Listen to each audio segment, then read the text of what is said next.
আমার ভাগ্নেকে ছোট মনে করে আমি তার সব কাজই নিজের হাতে করে দিতাম। একদিন বাড়িতে কেউ ছিল না, তখন হঠাৎ করে আমার ভাগ্নে তোয়ালে পেঁচিয়ে আমার ঘরে দৌড়ে এলো। এসে বলল, মামি আমি অনেক ব্যথা পেয়েছি বলেই সে আমার বিছানায় শুয়ে পড়ল। সে বলল, মামি কি দেখছ? আমি ভাবলাম সত্যিই কিছু ঘটেছে, তাই তার কাছে গেলাম। কিন্তু যখন আমি তাকে দেখতে গেলাম, হঠাৎ করে সে আমাকে তার যে ছেলেটিকে আমি এতদিন নির্দোষ মনে করতাম, সে মুহূর্তের মধ্যেই এমন কিছু ঘটল যা আমি কল্পনাও করিনি। ১৯ বছর বয়সে আমার বিয়ে হয়। আমি অনেক সুন্দর দেখতে। বাইরে বের হলে সবাই আমার দিকে চেয়ে থাকত। মনে হতো তারা আমাকে কিছু বলতে চায়, কিন্তু আমি কাউকেই পাত্তা দিতাম না। বন্ধুরা রেডি থাকো, আজকের গল্পটা অনেক স্পেশাল হতে চলছে।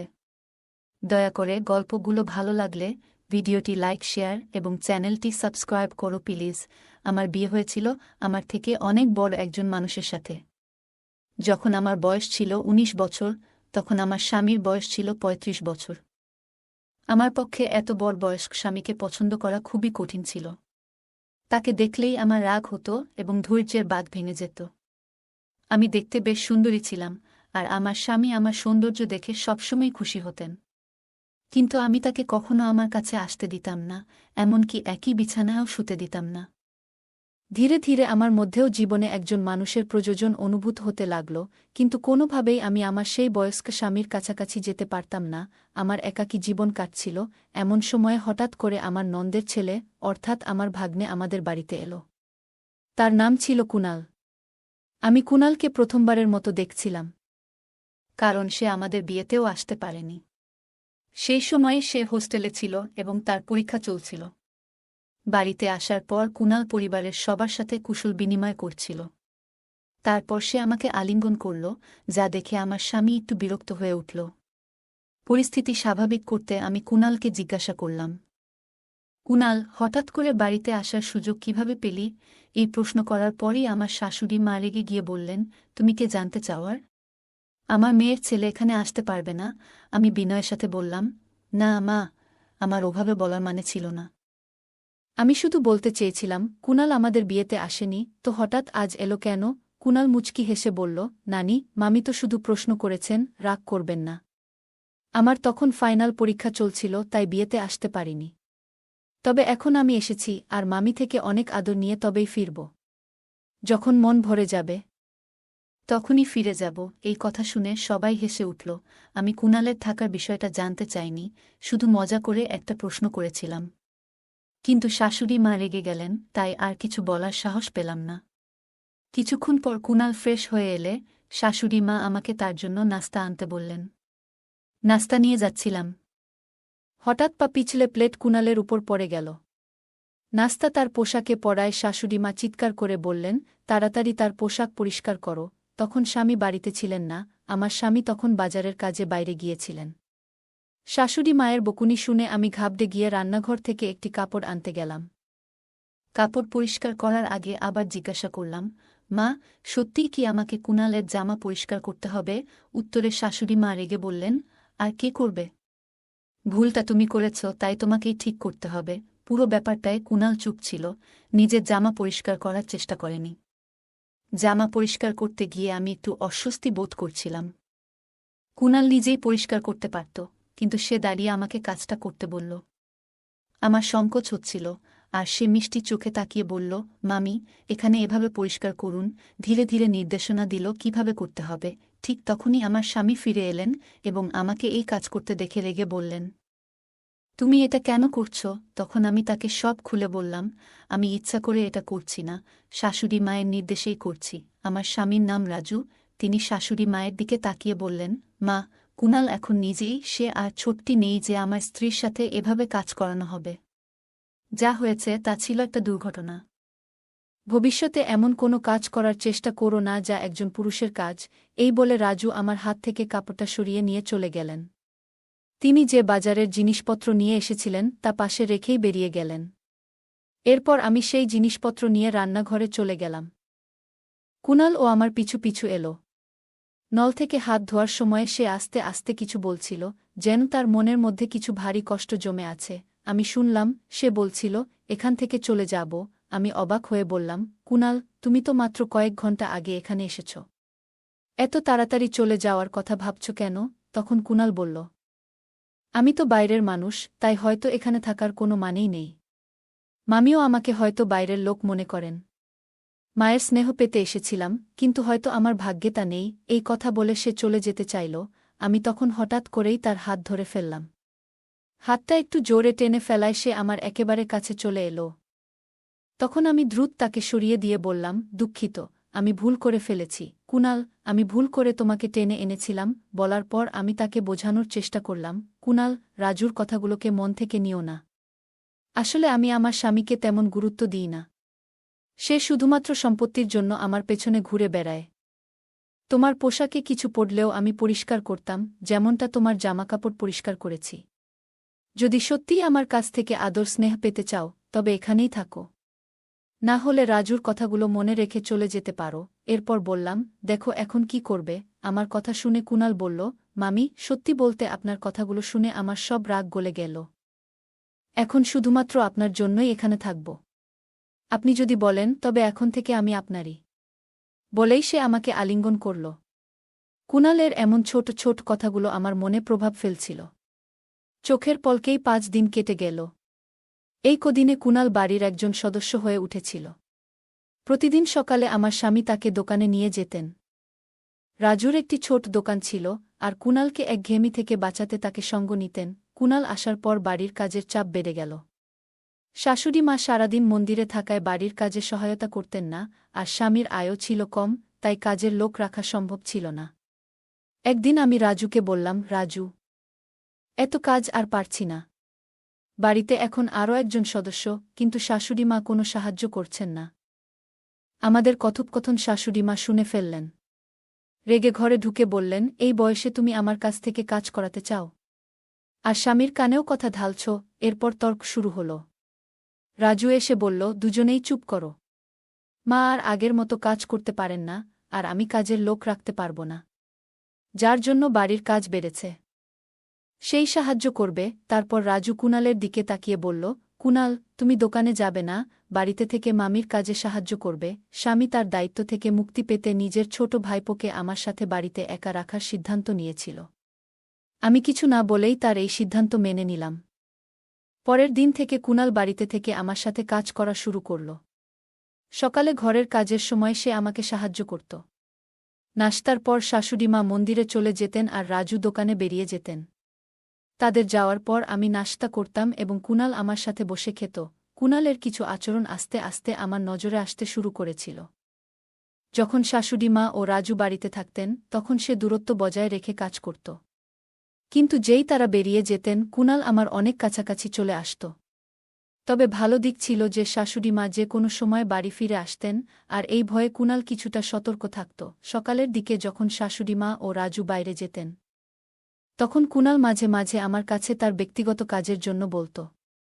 যেমন সে যখন গোসল করতে যেত, আমাকে বলত তার কাপড় বিছানায় গুছিয়ে রাখতে। তার সাহস এতটাই বেড়ে গিয়েছিল যে একদিন সে আমাকে বলল, মামি, আজ তুমি শাড়ি পরে আসো। শাড়িতে তোমাকে অনেক সুন্দর লাগে। আমি এইসব বিষয়গুলো উপেক্ষা করছিলাম, কিন্তু তার আচরণ ক্রমশ বাড়ছিল। একবার সে বলল, মামি, গোসলের জন্য বালতিতে জল ভরে দাও। সেদিন আমি রান্নার জন্য সবজি নিয়ে বেশ বিরক্ত ছিলাম, তাই গোসলের জন্য খুব গরম পানি ভরে রেখেছিলাম। কিছুক্ষণ পরে কুনাল বাথরুম থেকে দৌড়ে আমার ঘরে চলে এলো। তার গায়ে শুধু একটি তোয়ালে জড়ানো ছিল। সে ঘরে ঢুকে বলল, মামি, আমাকে পুড়ে যাওয়া মলম লাগিয়ে দেও, খুব গরম লেগে গেছে। আমি তখন বুঝতে পারলাম, আমি রাগের মাথায় অত্যধিক গরম পানি দিয়েছিলাম, আর সে হয়তো পানি পরীক্ষা না করেই গোসল শুরু করেছিল। কুনাল আমার দিকে এসে বলল, মামি, খুব জ্বালা করছে। কোনো ক্রিম বা কিছু আছে কি? একটু লাগিয়ে দাও। সে তার পা দেখাতল যেখানে সে বলছিল পুড়ে গেছে। আমি একটু নার্ভাস হয়ে গেলাম এবং বললাম, আমার ভুল হয়েছে। রাগের মাথায় এমনটা করিনি। আমি কুনালকে বললাম, আমার উচিত ছিল না এত গরম পানি সেখানে রাখা, কিন্তু তুমিও তো আগে দেখে নিতে পারতে পানিটা কতটা গরম। কুনাল হেসে বলল, এসব বাদ দাও। আগে আমার পায়ের দিকে তো দেখো। আমি তখন লজ্জা আর অস্বস্তিতে আস্তে আস্তে তার পায়ের তোয়ালেটা সরাতে লাগলাম। দেখি তার হাঁটুর উপরে কিছুটা জ্বলে গেছে। একজন তরুণ ছেলেকে এভাবে স্পর্শ করতে গিয়ে আমি একটু অস্বস্তিতে পড়ে গেলাম। তোয়ালেটা সরানোর আগে একবার কুনাল এর দিকে তাকালাম। তার চোখের চাহনি দেখে আমি একটু দূরে সরে গেলাম। তারপর বললাম, তুমি মিথ্যে অভিনয় করছ, তাই না? কুনাল বলল, মামি, আমি জানতে চাইছিলাম তুমি রাগ থেকে এটা করেছ নাকি আমার জন্য চিন্তিত ছিলে। আমি তো শুধু তোমার সাথে একটু মজা করছিলাম। তার কথায় আমি রেগে গেলাম। হঠাৎ সে আমার হাত ধরে তার দিকে টেনে নিল আর চোখে চোখ রেখে বলল, মামি, আমি তোমার কাছে কেমন? তার প্রশ্নটা অদ্ভুত লাগল। আমি বললাম, কুনাল, এটা তুমি কি করছ? আমি তোমার মামি, এটা ভুলে যেও না। আমার হাত ছেড়ে দাও, না হলে আমি তোমার মামার কাছে অভিযোগ করব। কুনালের প্রতিক্রিয়া ছিল, মামা আমাকে এখান থেকে বের করতে পারবেন না। তার এই কথায় আমি আরও অবাক হয়ে গেলাম। এরপর সে আমাকে আরও কাছে টেনে নিল, এতটাই কাছে যে আমি নিজের স্বামীর সাথেও এতটা ঘনিষ্ঠতা কখনো অনুভব করিনি। কুনালের এমন আচরণে আমি কিছুটা দুর্বল হয়ে পড়ছিলাম। ঠিক তখনই বাইরে থেকে শাশুড়িমা জোরে ডাকলেন, বুমা। সেই মুহূর্তে শাশুড়ি মায়ের কণ্ঠ আমার কাছে আশীর্বাদের মতো শোনাল। কারণ তার ডাকে আমি কুনালের হাত থেকে রেহাই পেলাম। শাশুড়ি মা আসার পর কুনাল আমাকে ছেড়ে কিছুটা দূরে সরে গেল। রাতে আমি মনে মনে সিদ্ধান্ত নিয়েছিলাম যে এই বিষয়ে আমার স্বামী রাজুর সঙ্গে কথা বলব। শোয়ার আগে রাজু হঠাৎ বলল, তোমার তো এখন কাজের চাপ কিছুটা কমে গেছে, তাই না? কুনাল তো তোমাকে সহায়তা করছে। তাই তো। আমি কিছু বলার আগেই কুনাল আমাদের ঘরে এসে ঢুকল এবং হাসতে হাসতে বলল, মামা, তুমি কেন ছোটদের মতো দুধ খাচ্ছ? আমি মজা করে উত্তর দিলাম, তোমার মামার শরীরে ক্যালসিয়ামের ঘাটতি আছে, তাই দুধ পান করেন। এতে কোনো সমস্যা আছে? এটা আমাদের ব্যক্তিগত বিষয়, তোমার এখানে থাকা জরুরি নয়। এরপর কুনালকে বাইরে যেতে বললাম। আমার এই কথায় আমার স্বামীর মুখে হাসি ফুটে উঠল। তারপর আমরা দুজনে ঘুমিয়ে পড়লাম। পরের রাতে আমি যখন রান্নাঘরে দুধের গ্লাস রাখতে যাচ্ছিলাম, তখন হঠাৎ কুনাল আমাকে টেনে তার ঘরে নিয়ে গেল। তার এমন আচরণ দেখে আমি রেগে গিয়ে বললাম, কুনাল, তুমি কি করছ? আমি তোমার মামি, এটা ভুলে যেও না। তুমি যদি ৫ সেকেন্ডের মধ্যে আমার হাত না ছাড়ো, তবে আমি চিৎকার করব। কুনাল ঠান্ডা মাথায় বলল, মামি, তুমি মাইক নিয়েও চিৎকার করো, তোমার স্বামী শুনতে পাবে না। কারণ তাকে তুমি এমন দুধ খাইয়ে দিয়েছ যাতে ঘুমের ওষুধ মেশানো। আমি সবকিছু দেখেছি, আর আমার মোবাইলেও সেই ঘটনা রেকর্ড আছে। কুনালের কথাগুলো শুনে আমি হতভম্ব হয়ে গেলাম। তার মোবাইল স্ক্রিনে আমি নিজেকে দেখতে পেলাম, যেখানে দেখা যাচ্ছিল আমি রাজুর দুধের গ্লাস ওষুধ মেশাচ্ছি। সে বলল, মামি, একবার ভাবো, যদি মামা এই ভিডিও দেখে ফেলে, তাহলে কি হবে? আমি প্রতিদিন রাজুর দুধের গ্লাস চুপিসারে ঘুমের ওষুধ মিশিয়ে দিতাম। কুনাল সেই ঘটনা ভিডিও করে আমাকে ব্ল্যাকমেইল করতে শুরু করল এবং আমার সাথে ঘনিষ্ঠ হওয়ার চেষ্টা করতে লাগল। এতটা ধূর্ত হবে তা আমি ভাবতেও পারিনি। তখন আমার কাছে মিষ্টি কথা বলে তাকে শান্ত করা ছাড়া আর কোনো উপায় ছিল না। তাই আমি কুনাল এর কাছে গিয়ে তার গলায় হাত রেখে বললাম, কুনাল, আমি তো শুধু তোমার সাথে মজা করছিলাম। তুমি যখন থেকে এখানে এসেছ, তখন থেকেই তুমি আমার খুব কাছের মানুষ হয়ে গেছ, কিন্তু আমি বলতে পারিনি। আজ সুযোগ পেয়েছি, তাই বলছি। আমি কুনালকে এমনভাবে জড়িয়ে ধরলাম যেন সে আমার কথায় বিশ্বাস করে। কিছুক্ষণ পর বললাম, কুনাল, আমার পেটে হঠাৎ ব্যথা করছে, কাল এসে তোমার সঙ্গে দেখা করব। এই বলে আমি তার ঘর থেকে বেরিয়ে এলাম। পরের দিন থেকে রাজু কুনালকে তার দোকানে নিয়ে যেতে লাগল। কুনালের উপর আমার একদম বিশ্বাস ছিল না। যদি সে ভুল করে কিছু বলে ফেলে, তবে রাজুর সামনে আমার অবস্থার কি হবে? ভাবতেই পারি না। রাজু ও কুনাল দোকানে চলে যাওয়ার কিছুক্ষণ পর আমি দোকানের দিকে গেলাম, যাতে কুনাল এর উপর নজর রাখতে পারি। দোকানে ঢুকে দেখলাম সেখানে কেউ নেই। হঠাৎ সেখানে একটা গোপন ঘর দেখতে পেলাম, যা আমি আগে কখনো দেখিনি। আমি ভিতরে যেতে পারলাম না, কিন্তু সেখানে কারও কথা শোনা যাচ্ছিল। দরজার বাইরে কান পেতে শুনতে লাগলাম। রাজু কুনালকে বলছিল, তুমি কবে এটির চিকিৎসা শেষ করবে? যত তাড়াতাড়ি সম্ভব কাজটা শেষ করে তোমার টাকা নিয়ে এখান থেকে চলে যাও। কোনো মেয়ে? আমার স্বামী কাকে এত ভালোবাসে? কিছুই বুঝতে পারছিলাম না। এর মধ্যেই কুনাল বলল, তুমি আমাকে এই মেয়েটার চেহারা দেখাচ্ছ না কেন? একে? কিন্তু রাজু তাকে চুপ থাকতে বলল। আমার সন্দেহ ছিল না যে কুনাল আমার সম্পর্কে কিছু বলেনি। হঠাৎ তাদের বেরিয়ে আসার শব্দ শুনে আমি দ্রুত দোকান থেকে বেরিয়ে বাসায় ফিরে এলাম।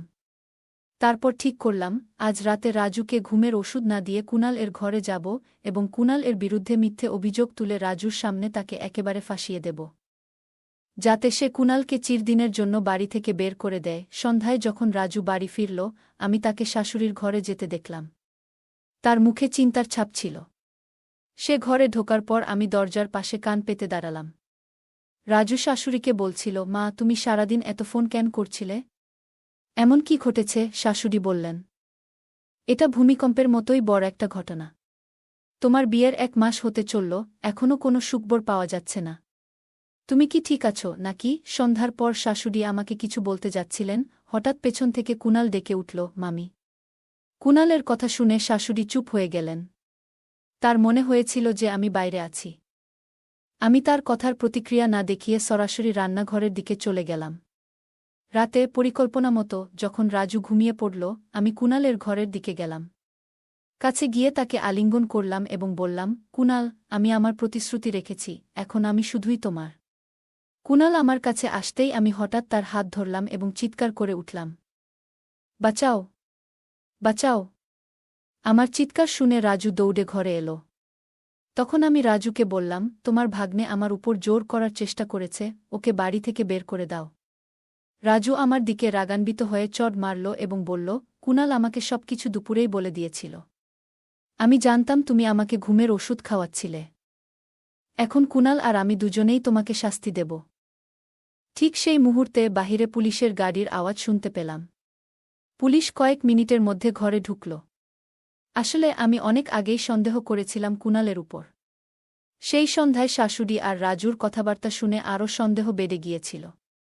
আমি বুঝতে পারছিলাম না কেন তারা আমাকে দ্রুত গর্ভবতী করতে চায়। তখনই বুঝলাম আমার জীবনের ঝুঁকি রয়েছে। আমি এর আগেই পুলিশের কাছে সবকিছু জানিয়ে দিয়েছিলাম। পুলিশ কুণাল, রাজু এবং শাশুড়িকে গ্রেপ্তার করল। আমি তাদের সাথে আমাদের দোকানে গেলাম। দোকানে পৌঁছে আমরা তদন্ত শুরু করলাম এবং দেখলাম একটি মেয়ে ঘুমিয়ে রয়েছে, তার মুখ পুরোপুরি ঢেকে দেওয়া। যখন আমরা তার গা থেকে কম্বল সরালাম, তখনই আমার মাথা ঘুরে গেল। কারণ সে আর কেউ নয়, আমার নিজের বোন। চিকিৎসক জানালেন সে গভীর কোমায় রয়েছে। রাজু আমার বোনের স্বামী ছিল। বিয়ের কিছুদিন পরই সে অভিযোগ করেছিল আমার বোন পালিয়ে গেছে। এতে পরিবারে বিশাল অশান্তি শুরু হয়। মানসম্মান বাঁচাতে রাজু বাবাকে আমাকে বিয়ে করতে বলে এবং বাধ্য হয়ে আমাকে বিয়ে করতে হয়। পুলিশের বয়ানে জানা গেল শাশুড়ি আমার বোনের উপর অত্যাচার করে বাবার সম্পত্তি দখল করতে চেয়েছিল। বোন নিজেকে রক্ষা করতে জানায় সে আসল মেয়ে নয়, সম্পত্তি আমার নামে। কিন্তু রাজুর অত্যাচারে সে কোমায় চলে যায়। রাজুর আসল উদ্দেশ্য ছিল আমার বাবার সম্পত্তি দখল করা। তার পরিকল্পনা ছিল আমার সঙ্গে বিয়ে করে আমাকে গর্ভবতী করা, যাতে আমি কিছুই করতে না পারি। এরপর আমার বাবার সম্পত্তি দখল করা সহজ হবে। এদিকে কুণাল, যে গ্রামের একজন সাধারণ ডাক্তার ছিল, তাকে বড় অঙ্কের টাকার লোভ দেখিয়ে আমার বোনের চিকিৎসার জন্য ডাকা হয়েছিল। শেষ পর্যন্ত পুলিশ ও আদালতের মাধ্যমে সেই 3 অপরাধীকে যাবজ্জীবন কারাদণ্ড দেওয়া হয়েছিল। আমার বাবা ভেবেছিলেন রাজু একজন সৎ এবং সরল মানুষ। কিন্তু তার পেছনে এত বড় ষড়যন্ত্র লুকিয়েছিল যা আমরা কল্পনাও করতে পারিনি। ভাগ্যক্রমে আমি সেই ফাঁদ থেকে পালাতে পেরেছিলাম। এখন আমার একমাত্র আশা, আমার বোন দ্রুত সুস্থ হয়ে উঠুক। বন্ধুরা, বর্তমান সমাজে অনেক মানুষ বাইরের হাসিখুশির আড়ালে মিথ্যার জাল বুনে থাকে। কে কখন বিশ্বাসঘাতকতা করবে তা বলা কঠিন। যখনই মনে হবে কিছু ভুল হচ্ছে, তখনই পুলিশের সাহায্য নিতে হবে। গল্পটা কেমন লাগলো জানাতে ভুলবে না। আরও মজার মজার রোমান্টিক গল্প শুনতে চাইলে ভিডিওটি লাইক, শেয়ার এবং চ্যানেলটি সাবস্ক্রাইব করতে এবং বেল আইকনটি ক্লিক করতে ভুলবে না। ধন্যবাদ।